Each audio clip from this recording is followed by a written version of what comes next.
Ismael Toda, pang-7 to the 11 magkakapatid. A story about him that you find yourself telling others again and again. Yes.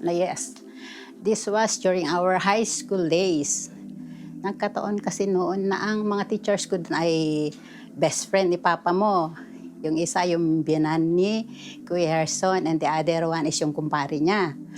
Every time pag pupunta si Papa mo dun pag may meeting, chika-chika sila. Tapos yun nga, sabi, pre, meron ka palang kapatid dito. Sabi, meron akong kapatid dito, 3, mga girls. Sabi niya gano'n.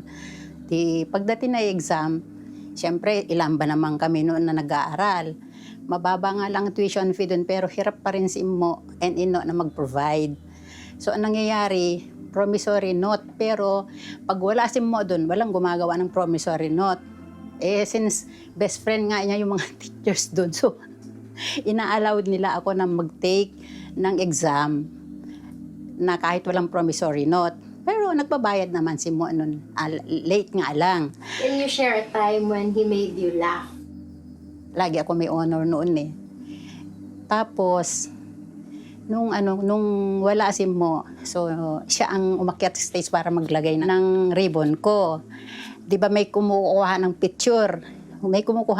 Tapos nung naibigay na yung picture tapos ang sabi daw niyang gano'n ni Papa mo. Sabi niya, ang ganda naman ng kapatid ko, parang si Miss Kamay. Yung kamay na soft noon, di ba may picture kasi yun noon. So tawan-tawa ako noon. Nung sinabi niya, alam mo ba sis, sabi niya, ang sabi ko noon, nung nabinigay ito ni si June, gandang-ganda ako dito sa picture mo, ang tawag mo dyan, para kang si Miss Kamay. Sabi, kaya tawa ng tawa ko, kuya naman, masyado ka naman magpagbiro, sabi.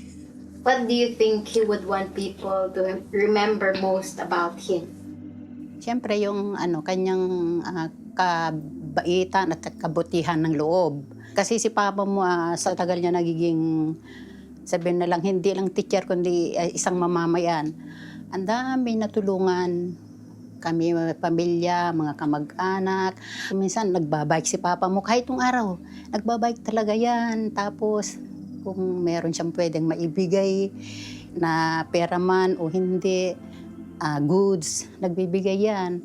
Sa akin nun, there was time na nandoon din siya sa school. Sabi ko, kuya, wala akong baon. Sabi ko gano'n sa kanya. Kahit nandiyan yung mga classmates ko, kukuha siya ng pera sa bulsa niya, then binibigay niya sa akin. Tapos, ine-embrace ko na siya. Thank you, kuya, I love you. Yun ang mariremember ng mga tao.